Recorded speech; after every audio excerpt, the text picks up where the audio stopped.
जय हिंद, नमस्कार प्रिय विद्यार्थियों। कैसे हो आप सभी? आशा करता हूँ आप सभी बहुत अच्छे होंगे। जैसा कि हम लोग प्रकाश के परावर्तन तथा अपवर्तन में हमने बताया था आपको कि प्रतिबिंब कैसे बनते हैं, दर्पण से प्रतिबिंब का निर्माण, जो कि हमने अगले लेक्चर में यानी कि लेक्चर नंबर 4 में पढ़ चुके हैं।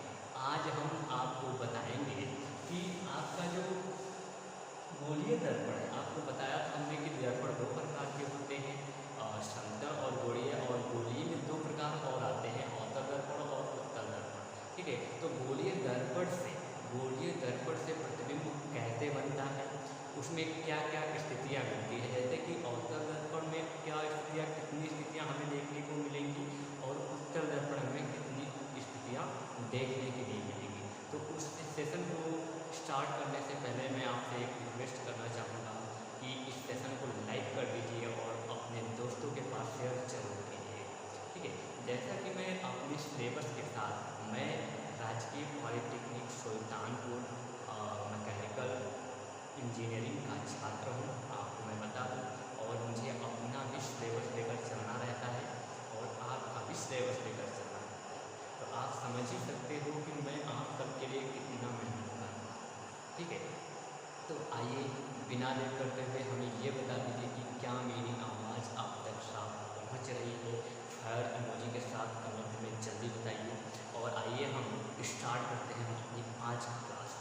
आज की क्लास में जैसा कि हम देख सकते हैं कि गोलीय दर्पण द्वारा प्रतिबिंब का निर्माण क्या होता है। अवतल दर्पण एक होता है, उत्तल दर्पण होता है। तो अवतल दर्पण में आपको 6 स्थितियाँ देखने को मिलेंगी।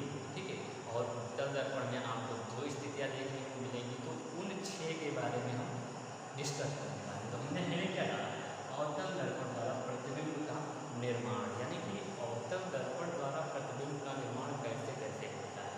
तो ये चार्ट हमने बना रखा है कि हम प्रतिबिंब को कितने दूरी पे रखेंगे तो हमें प्रतिबिंब कहाँ प्राप्त होगी। तो आइए बिना देर करते हुए पहले चार्ट को पढ़ेंगे भी और साथ में समझते भी चलेंगे। ठीक है, तो देखिए पहला आपका चार्ट क्या है, अनंत पर, यानी बिंब की स्थिति, यानी कि जो हमें वस्तु होगी हम उसे अनंत पे रखेंगे तो उसकी प्रतिबिंब की स्थिति कहाँ पे बनेगी, तो फोकस पे बनेगी। और इसका साइज क्या होगा, छोटा होगा। क्या होगा, छोटा बिंब के समान। और प्रतिबिंब की प्रकृति जो होगी वो वास्तविक ये वो उल्टा होगा। ठीक है, तो आइए इसी को हम चित्र के माध्यम से समझते हैं। सबसे पहले मैं आप सभी को एक अवतल दर्पण ले लेते हैं। क्या आपको इतना दिखाई दे रहा है, ये हम पॉलिश कर रहे हैं। ठीक है, पॉलिश हमने कर दिया। ठीक, हमने अब पॉलिश कर दी। अब ये क्या है आपका धोती। ठीक है, इसे पी से बोलते हैं। ठीक है, यहाँ आपकी वक्रता केंद्र होता है और इसके बीच में एक आपका फोकस होता है। ठीक है, जैसे कि आप लेक्चर नंबर 4 और 3 नहीं देखे हो तो जाकर देख लीजिएगा। ठीक है, वहाँ पर आपको देखना वो जरूरी है, तभी आपको समझ में आएगा कि मैं क्या बताना चाह रहा हूँ। ठीक है, यहाँ पे देखिए कि हम क्या कर रहे हैं, वस्तु को कहाँ रख रहे हैं, वस्तु को हम कहाँ रखेंगे मेरे साथ ही, अनंत में रखेंगे। अनंत आपका यहाँ मान लिया कि ये कोई वस्तु है, ये कोई वस्तु है ए और बी। अब यहाँ से प्रतिबिंब कहाँ बनेगा, प्रतिबिंब आपका यहाँ सबसे पहले ये वस्तु यहाँ से दिखेगा दर्पण में, तो यहाँ टकराएगा। जब टकराएगा तो इसकी प्रतिबिंब जो बनेगी मेरे साथ ही फोकस पे बनेगी। कहाँ बनेगी, फोकस पे बनेगी। ठीक है, इसकी प्रतिबिंब कहाँ बन रही है, ये फोकस पे बन रही है। ये वस्तु जब हम अनंत, जैसा कि चार्ट के माध्यम से भी आप देखते चलिएगा, फोकस कहाँ पे, फोकस पे बनेगा क्या, प्रतिबिंब। यानी कि ये आपका आई हो गया, आई इसको प्रतिबिंब, ये आपकी प्रतिबिंब हो गई। लेकिन बात यहीं पे ख़त्म नहीं करना है, बात कुछ और इसमें समझना है। क्या समझना है, तो इसकी प्रकृति क्या होती है। उदाहरण यहाँ मान लीजिए आप वहाँ पे देख लिए हो कि कैसा होगा, लेकिन इसको जब आप समझाएंगे बनाएंगे, आपको पता है ये आपका अवतल दर्पण की बात हो रही है मेरा, अवतल दर्पण, ये आपका अवतल दर्पण है। ठीक है, अब हम अवतल दर्पण की बात कर रहे हैं तो सबसे पहले इसमें हम कुछ लिखेंगे, जब इसको हम बनाएंगे यहाँ हम लिख भी देंगे। यहाँ पे हम देखिए, यहाँ सबसे पहले यहाँ इसके लिखने के बाद लिखेंगे प्रकृति, यानी कि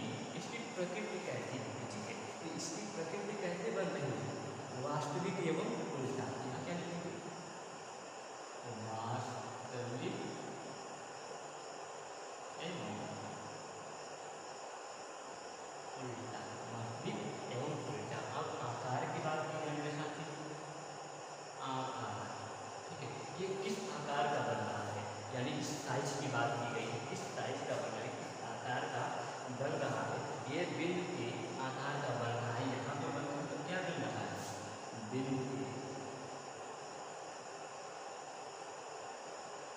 आकार के समान।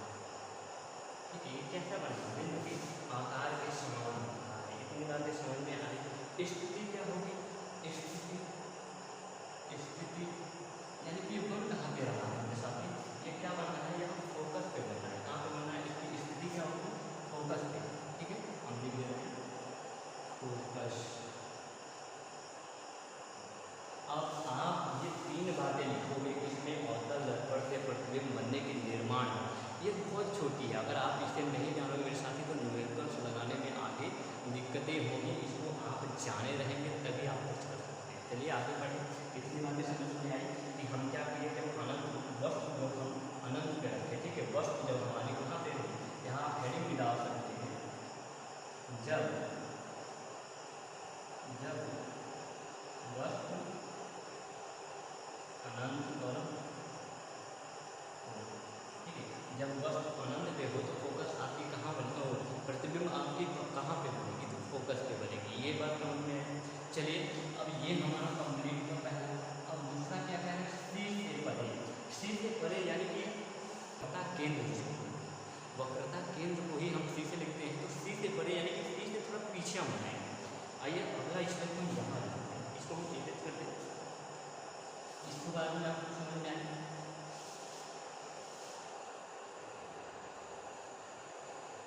दूसरा हम कर रहे हैं, हम एक पैराग्राफ बना लिए। ये मुख्य अंश आपका है, आपको ऑलरेडी पता होना चाहिए। ठीक है, ये ध्रुव भी है आपका, यहाँ पे ऐसा है फोकस बनता है, और ये है आपका सी, वक्रता केंद्र। यानी कि वस्तु हम यहाँ वस्तु सी से परे रखेंगे। कहाँ पर रखेंगे, सी से परे रखेंगे। जब हम इसे सी से परे, जब वस्तु सी पर हो यानी सी से परे, ठीक है, तो वस्तु हमने माना ए और बी। जब वस्तु सी से परे है तो ये प्रतिबिंब कहाँ पे बनेगा, देखिए यहाँ देखिए फोकस तथा सी के बीच में बनेगा। ठीक है, ये यहाँ से इसका प्रतिबिंब जाएगा, इसमें टकराएगा और इसके बीच में कहाँ पे बनेगा, फोकस और वक्रता केंद्र के बीच में। यहाँ पे आपका क्या बन रहा है, यहाँ पे आपका प्रतिबिंब बन रहा है। ठीक है, प्रतिबिंब। और यहाँ से भी एक ही गुजारेंगे, तो यहाँ पे जब हम एक गुजारेंगे किरण, यहाँ से जाएगी और यहाँ से टकरा जाएगी। जब यहाँ से टकराएगी तो इस स्थिति पे जहाँ कट रही है, यानी कि ये यहाँ से आ रही है, ये यहाँ पे मिल रही है, आपकी प्रतिबिंब यहाँ पे मिलेगी। ठीक है, फोकस और वक्रता केंद्र के बीच में आपका प्रतिबिंब बन रहा है, क्योंकि यहाँ से लेंगे, यहाँ से लेंगे, यहाँ से लेंगे, यहाँ से लेंगे। इतनी बात समझ में आई। अब इसके बारे में ये आपका मुख्य अक्ष है, क्या है, मुख्य अक्ष। ठीक है, ये इतनी बातें समझ में आई। इसमें भी हम वही चीज़ लिखेंगे, क्या लिखेंगे, इसकी स्थिति प्रकृति। तो आपको पता है कि इसकी प्रकृति क्या होगी, वास्तविक एवं उल्टा। यहाँ पे देख सकते हैं, इसमें मैंने इस चार्ट को बना दिया है कि आपको इस चार्ट के माध्यम से समझने में प्रॉब्लम नहीं होगी। जरा एक मिनट में मैं देख लूँ कि क्या मेरा वीडियो चल रहा है। आ रही है तो कमेंट में जरूर बताइएगा। ठीक है, अब देखिए यहाँ पे बात आती है कि इसकी फोकस दूरी के किसी के बीच बन गई। ये नियम फॉलो होता है, इसे हम परे रखें तो यहाँ पर ये फोकस और वक्रता केंद्र सी के बीच में हमारा प्रतिबिंब बन रहा है। प्रतिबिंब किस साइज का होगा, प्रतिबिंब तीन बातें याद रखना, प्रतिबिंब किस साइज का होगा, छोटा होगा। और आपकी प्रकृति कैसी होगी, वास्तविक एवं उल्टा होगा। और ये प्रतिबिंब यानी कि स्थिति की बात की जाए तो ये फोकस तथा वक्रता केंद्र के मध्य में प्रतिबिंब बनेगा। दूसरी बात समझ में आई, पहली स्थिति हमने जाना, दूसरी स्थिति हमने जाना। अब हम जानते हैं कि हमारी तीसरी स्थिति क्या है। तो आप इसकी के माध्यम से, चार्ट के माध्यम से, मैं आपको कहीं और से नहीं बता रहा, चार्ट के माध्यम से आप यहाँ पे एक हेडिंग अभी और डाल सकते हैं, तीसरी। ठीक है, तीसरी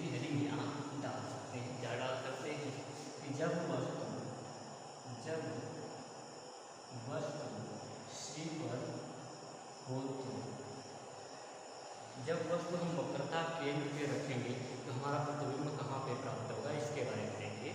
तो जब हमारा वक्र सी पर होगा मेरे साथी, तो यहाँ पे देखिए दर्पण लिया हमने और कौन भी दर्पण है मेरे साथी, तो एक बात ध्यान रखिएगा, अवतल दर्पण की यहाँ बात चल रही है, ये नहीं उत्तल दर्पण की, हम अवतल दर्पण पे चल रहे हैं।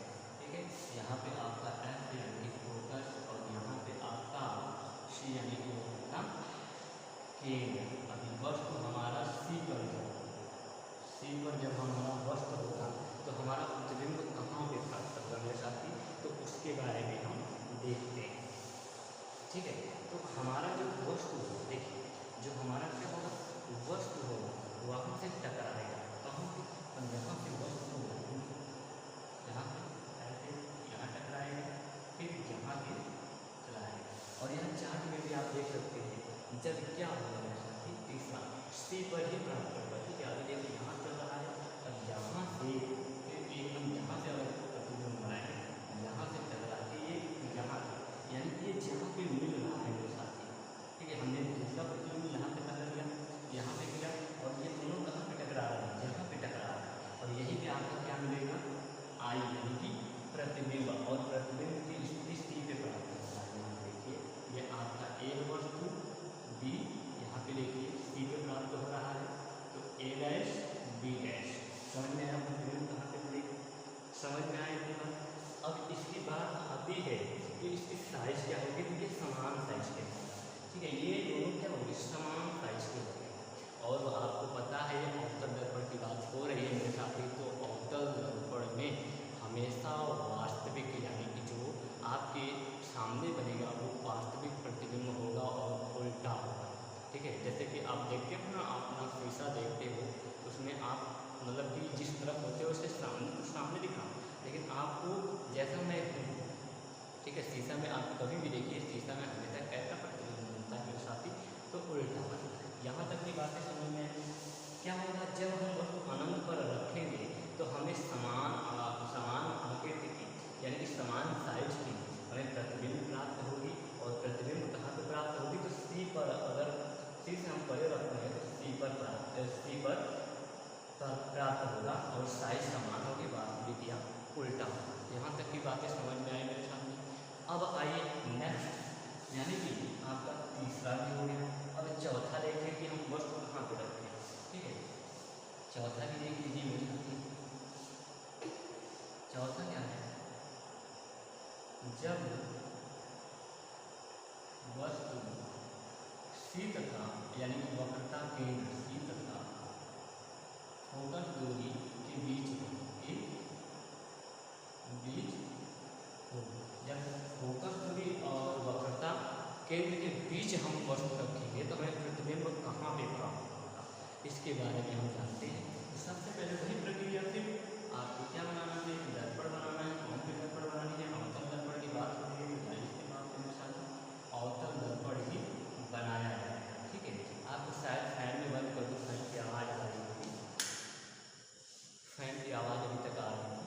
ठीक है, बंद कर दिया मैंने। यहाँ पे देखिए ध्रुवी फोकस आपका यहाँ पे है, मंथली फोकस आपका ये रहा, और वक्रता केंद्र से ये रहा।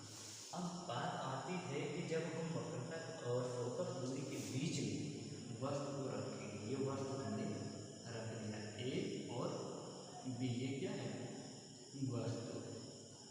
इससे पहले भी हम बोल के बता दिए कि हमने भी वस्तु रखा।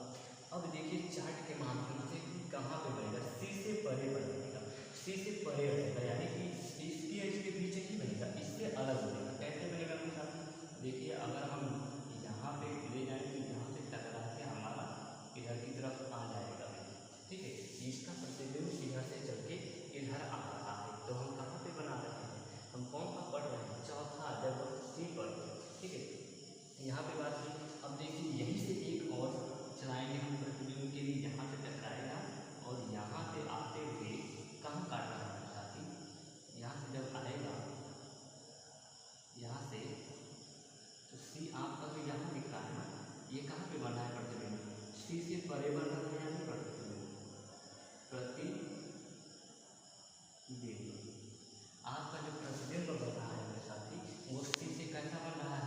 परे बन रहा है, यानी इस चीज से थोड़ा मतलब कि दूर बन रहा है, न इसके अंदर नहीं बन रहा है बल्कि दूर बन रहा है। तो चौथा यही है ना कि 80 से परे बनेगा। ठीक है, ये कैसा होगा, ये विविध होगी, यानी कि ये बड़ा होगा, मतलब ये बड़ा होगा। क्या इसकी साइज कैसी होगी, बड़ी होगी। और प्रकृति आपको पता है मेरे साथी, वास्तविक हो तो उल्टा बनेगी, वास्तविक एवं उल्टा प्रकृति। तीन बातें इसमें जरूर ध्यान रखना कि जब हम वस्तु वक्रता केंद्र और फोकस दूरी के बीच रखेंगे तो हमें प्रतिबिंब क्या वक्रता केंद्र से परे प्राप्त होगा, परे यानी कि दूर थोड़ी सी प्राप्त होगी। कैसी होगी, बड़ी। कैसा होगा, बड़ा होगा। इसकी प्रकृति क्या होगी, वास्तविक एवं उल्टा होगा। ये आपका रहा चौथा। ठीक है, हमने अवतल दर्पण में 4 पढ़ लिए और 2 हमें अभी और पढ़ने हैं कि कहाँ कहाँ हम वस्तु रख रहे हैं, तो कैसे कैसे हमें प्राप्त हो रहा है। यहाँ तक की बातें समझ में आई मेरे साथी, आगे बढ़िए। चलिए आगे बढ़ते हैं। अब बात आती है फोकस पर। जब वस्तु एफ यानी कि फोकस पर, जब वस्तु कहाँ पे हो, फोकस पे हो, तो हमें प्रतिबिंब कहाँ प्राप्त होगी, चार्ट में आप आइए, चार्ट में आए, प्रतिबिंब कहाँ प्राप्त होगी, जब वस्तु यहाँ पे हो, आपके वस्तु फोकस पे हो तो अनंत पे प्राप्त होगी।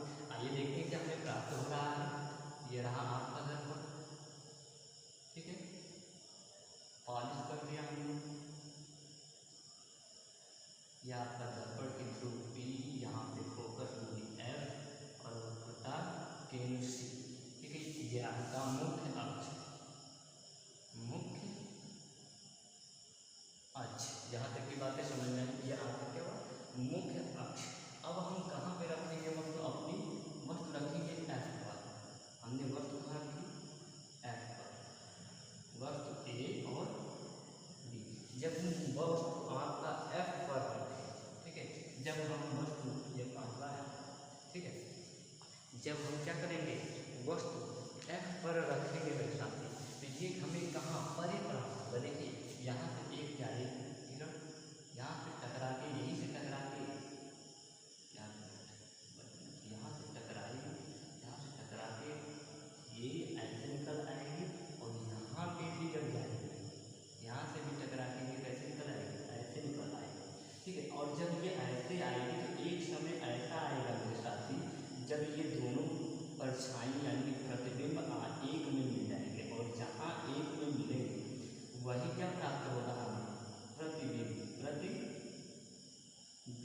जैसा कि आप देख रहे हैं, ये हमें अनंत पे प्राप्त हो रहा है, प्रतिबिंब हमें बहुत दूर प्राप्त हो रहा है। जब हमने क्या किया, वस्तु यानी कि वस्तु को हमने फोकस पे रखा और फोकस से हमने देखा तो प्रतिबिंब हमें कहाँ पे मिल रही है, अनंत पर। ये पता नहीं है किधर जा रही है, लेकिन ये जब जाएंगी आगे चल के तो एक ऐसी स्थिति आएगी जहाँ पे ये दोनों आपस में मिलेंगी। ठीक है, जहाँ पे मिलेंगी वहीं पे प्रतिबिंब बनेगा। इतनी बातें समझ में आई। ठीक है, इतनी बातें समझ में आई। तो यहाँ पे हम क्या, वस्तु हमें कहाँ प्राप्त हो रही है, अनंत पे प्राप्त हो रही है। साइज क्या होगी इसकी, अत्यधिक बड़ा। ठीक है, क्या होगा, अत्यधिक बड़ा, यहाँ जितने दूर बनेगा उतना बड़ा ही होगा। ठीक है, अत्यधिक और उल्टा आभासी, और वास्तविक इसका प्राप्त होगा। ठीक है, आभासी हमें कहाँ प्राप्त होता है, जब दर्पण के पीछे प्रतिबिंब बने, उसके बारे में भी जानेंगे। ठीक है, धीरे धीरे। तो यहाँ पे हमें ये बात समझ में आई क्लियर। आगे बढ़ने के साथ ही चलिए, हमने 5वां भी पढ़ लिया।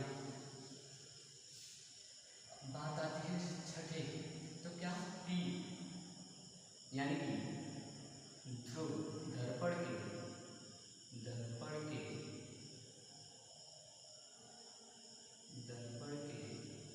ये छठा है, दर्पण के ध्रुव P तथा F के बीच यानी कि फोकस दूरी के बीच क्या होगा, जब हम दर्पण के ध्रुव P और F यानी कि फोकस दूरी के बीच में वस्तु को रखेंगे तो हमें प्रतिबिंब कहाँ पे प्राप्त होगा मेरे साथी। तो देखिए फिर वही प्रक्रिया हम दोहराएंगे, क्या दोहराएंगे, हमने अपना दर्पण बनाएंगे पहले। ठीक है, ये आपका P हो गया दर्पण की ध्रुव, और यहाँ पे आपका F हो गया फोकस, ये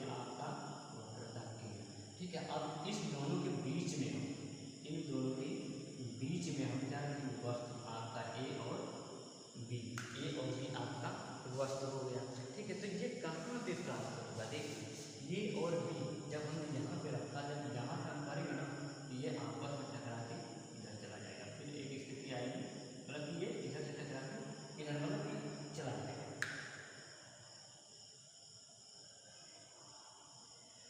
ठीक है, ये यहाँ से टकरा के इधर कहीं चला जाएगा, लेकिन हमें एक चीज प्राप्त होगा, क्या प्रतिबिंब कैसे प्राप्त होगा, ये डॉटेड लाइन पे देखिएगा।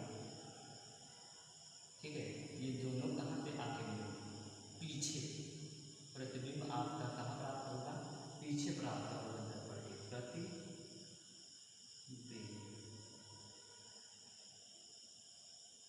ठीक है, प्रतिबिंब। अब देखिए हमने जब पी के रखा तो ये दर्पण के पीछे हमें प्राप्त होगा। जब यहाँ पे हम एफ और दर्पण के पी के मध्य वस्तु रखेंगे तो हमें आपका जो प्रतिबिंब जो है, हमें प्रतिबिंब कहाँ प्राप्त होगा, दर्पण के पीछे प्राप्त होगा। इतनी बात समझ में आई। जब पीछे प्राप्त होगा मेरे साथी तो बहुत बड़ा होगा, ये कहाँ पे मिलेगा, आगे मिलेगा तो ये बहुत बड़ा होगा। ठीक है, ये आभासी, जैसा अभी हमने बताया कि आभासी प्रतिबिंब हमें वहाँ पे प्राप्त होता है जब दर्पण के पीछे प्रतिबिंब बने। तो ये दर्पण के पीछे बनेगा तो कैसा बनेगा मेरे साथी, तो ये सीधा बनेगा। ये रहा आपका अवतल दर्पण की अवतल दर्पण द्वारा प्रतिबिंब का निर्माण में 6 स्थितियाँ, ये आपकी 6 स्थितियाँ उत्पन्न हुई। अब हम देखने वाले हैं कि आपका उत्तल दर्पण में जो 2 स्थितियाँ हैं वो कैसे हैं। ठीक है, तो आइए बिना देर करते थे मेरे साथी, अब हम बात करेंगे उत्तल दर्पण द्वारा प्रतिबिंब का निर्माण। उत्तल दर्पण द्वारा प्रतिबिंब का निर्माण हम जब करेंगे तो हमें 2 स्थितियाँ देखने को मिलती हैं, और वो 2 स्थितियाँ आपके सामने हैं। क्या है कि जब वस्तु अनंत पर हो, जब हम वस्तु क्या रखें, अनंत पर रखें, और जब वस्तु P व अनंत के बीच कहीं पर भी रखें, ये 2 स्थितियाँ हमारे सामने उत्पन्न होती हैं। ठीक है, तो इन 2 स्थितियों को हम कौन करते हैं, जैसे देखिए यहाँ पे हम क्या करेंगे मेरे साथी, ये क्या है, वस्तु है, वस्तु को हम अनंत पे कहीं पे भी रख देंगे। ठीक है, ये वस्तु है आपका A और B। जब हम इसको क्या करेंगे मेरे साथी, जब वस्तु को अनंत पे रखेंगे तो ये हमें यहाँ पे किरण आती है, आपको पता है, ये टकरा के इधर चली जाएगी, यहाँ से किरण आएगी, ये टकरा के इधर चली जाएगी। लेकिन हमें आपको पता है कि उत्तल दर्पण में पीछे प्राप्त होता है क्या, फोकस या प्रतिबिंब, क्योंकि ये ऑलरेडी चला जा रहा है उधर, हमें इधर प्राप्त होगा। किससे प्राप्त होगा, फोकस से प्राप्त होगा। देखिए डॉटेड लाइन जो है ये आप पीछे की ओर दर्शा, ये यहाँ पे प्राप्त होगा, ये आपको दिख रहा होगा। ठीक है, हमें प्रतिबिंब कहाँ प्राप्त होगा, फोकस प्रतिबिंब। प्रतिबिंब कहाँ पे प्राप्त हो रहा है, तो फोकस पे। तो हम इसमें लिखेंगे इसकी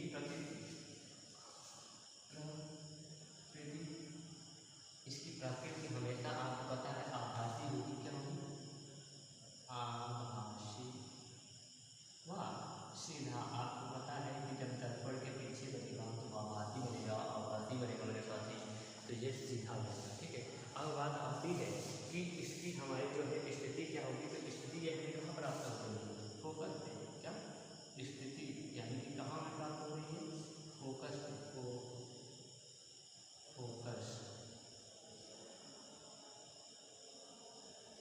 ठीक है, इस हमें कहाँ प्राप्त हो रही है, फोकस पे प्राप्त हो रही है। आकार बिंदु का आकार क्या होगा, आकार का होगा, आकार इसका आकार होगा बिंदु के समान।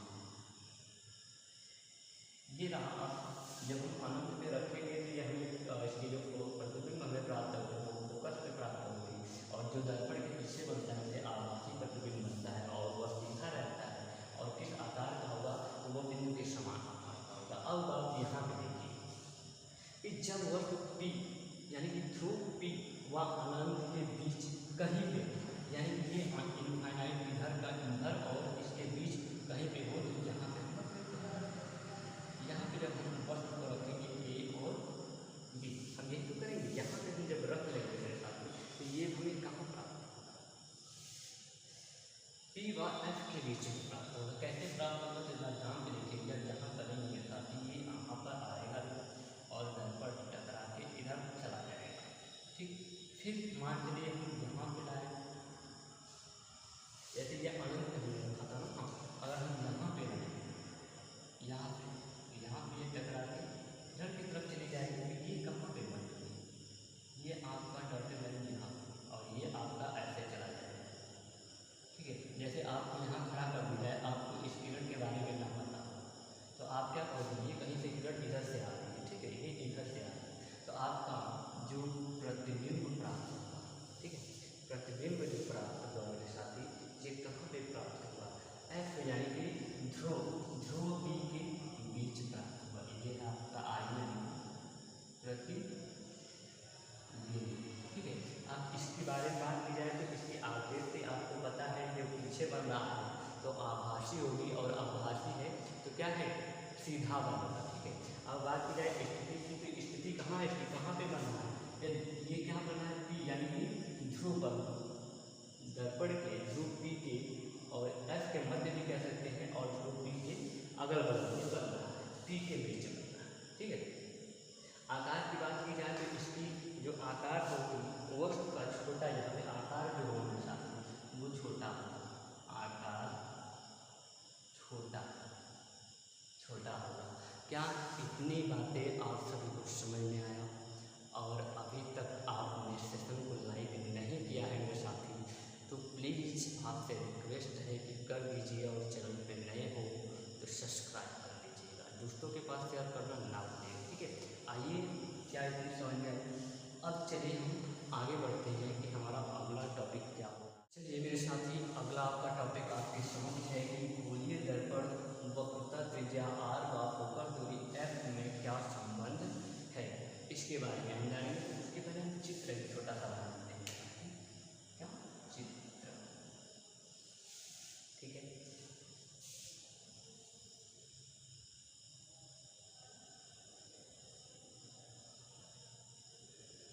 यहाँ पर ध्रुव P मुख्य अक्ष, यह मुख्य अक्ष आपकी ध्रुव P। ठीक है, यहाँ पे आपकी फोकस दूरी, ठीक है, यहाँ पे वक्रता केंद्र। ठीक है, कितनी बात समझ गए? अब वक्रता त्रिज्या देखिए कहाँ से कहाँ तक होती है, वक्रता त्रिज्या यानी कि ये है आपके वक्रता फोकस और बिंदु यानी कि ध्रुव, दर्पण के ध्रुव के बीच जो होगी आपकी ये वक्रता त्रिज्या r। ठीक, अब बात आती है वक्रता त्रिज्या r और फोकस दूरी में क्या संबंध है, तो यहाँ पे हम ये चीज़ यहाँ पे हम लिख सकते हैं, क्या लिख सकते हैं, फोकस दूरी बराबर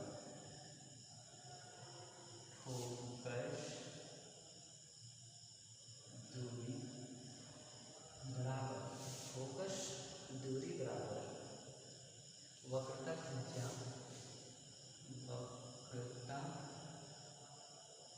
त्रिज्या पाएंगे। ठीक है, यहाँ पर वक्रता त्रिज्या और इधर मापेंगे दूरी, तो इसी को हम बाई में 2 करेंगे। क्या इतनी बात समझ में आई मेरे साथ? आगे बढ़े, देखिए अब यहाँ पे हमने 2 कर दिया, तो हमें यानी कि क्या हो रहा है, शुद्ध फार्मूला f बराबर वक्रता त्रिज्या को r लिखते हैं, अब यहाँ से हमको फोकस एक सूत्र तो आपका ये निकल के आया, अब एक हमें r चाहिए। ठीक है, वक्रता त्रिज्या अगर हमें याद करनी हो तो r इक्वल टू यहाँ f चला जाएगा, यहाँ 2f क्या हो जाएगा मेरे साथ, 2f आपका दूसरा आपका ये सूत्र प्राप्त होगा। ठीक है, अब इसी में हम एक चीज़ और जान लेते हैं मेरे साथी कि दर्पण का सूत्र क्या होता है। क्या दर्पण का सूत्र, ये आप याद रखिएगा, न्यूमेरिकल्स जब हम लगाएंगे तो ये आपके सूत्र बहुत ज़रूरी है, तब हमें याद करने के लिए आएगा कि इसकी फोकस दूरी इतनी है तो इसकी वक्रता त्रिज्या याद कीजिए।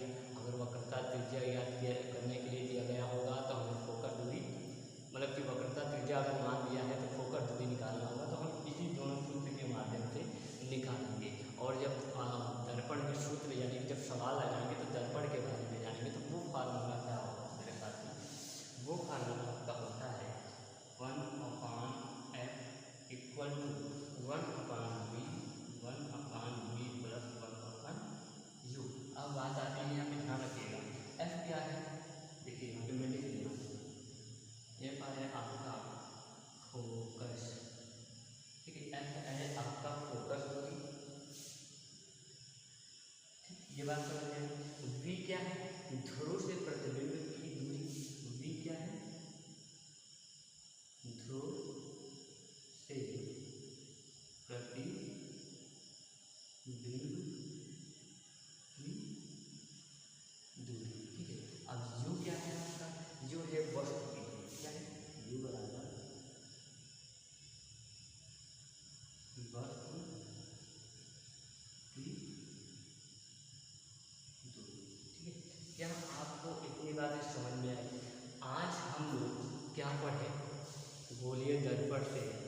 प्रतिबिंब बनने का निर्माण, जिसमें हमने अवतल और उत्तल दर्पण में कितनी स्थितियाँ होती हैं उन सभी। अवतल दर्पण में 6 स्थितियाँ हमने देखा कि 6 स्थिति में प्रतिबिंब कहाँ कहाँ पे बनते हैं, और उत्तल दर्पण में हमने 2 स्थितियाँ देखी कि कहाँ कहाँ पे बनता है। ठीक है, उसके बाद हमने गोलीय दर्पण से वक्रता त्रिज्या r और फोकस दूरी में संबंध पढ़ा, जो कि सूत्र आता निकल के ये आए। ठीक है, उसके बाद हमने क्या पढ़ा, दर्पण का सूत्र। दर्पण का सूत्र होता है 1/f बराबर 1/v प्लस 1/u, जहाँ पे f है आपकी फोकस दूरी, v है ध्रुव से प्रतिबिंब की दूरी। यहाँ पे जो प्रतिबिंब की दूरी होगी वो ध्रुव है आपकी u, v है, और u है वस्तु की दूरी। क्या इतनी बात समझ में आई मेरे साथ? समझ में आया? तो बहुत बहुत धन्यवाद आप सभी का, जो आपने मुझे इतना समय दिया। और मैं आप सभी से इतना कहना चाहूँगा कि आपकी क्लास को चलाने के लिए, बेहतर ढंग से चलाने के लिए मैंने बहुत प्रयास किया है, और मैं करता रहूँगा आप सभी के लिए। ठीक है, आप सभी को मैं हर एक मतलब कि साइंस का जितना भी चैप्टर है मैं कंप्लीट करने वाला हूँ। ठीक है, अब मुझे अपना सिलेबस भी कंप्लीट करना है और आपकी सिलेबस भी कंप्लीट करना है। मुझे नहीं पता है मेरे साथी कि मैं कहाँ तक पहुँचूँगा, मुझे नहीं पता है कि मैं अपनी सिलेबस देखूँ या आपकी पता देखूँ आगे क्या होने वाला, ये तो नहीं पता है। लेकिन मैं आपसे इतना ज़रूर कहूँगा कि आपकी जो सिलेबस है मैं कंप्लीट करके दूँ। ठीक है, मेरे इतने मेहनत के लिए बस आपसे बदले में एक लाइक चाहता हूँ,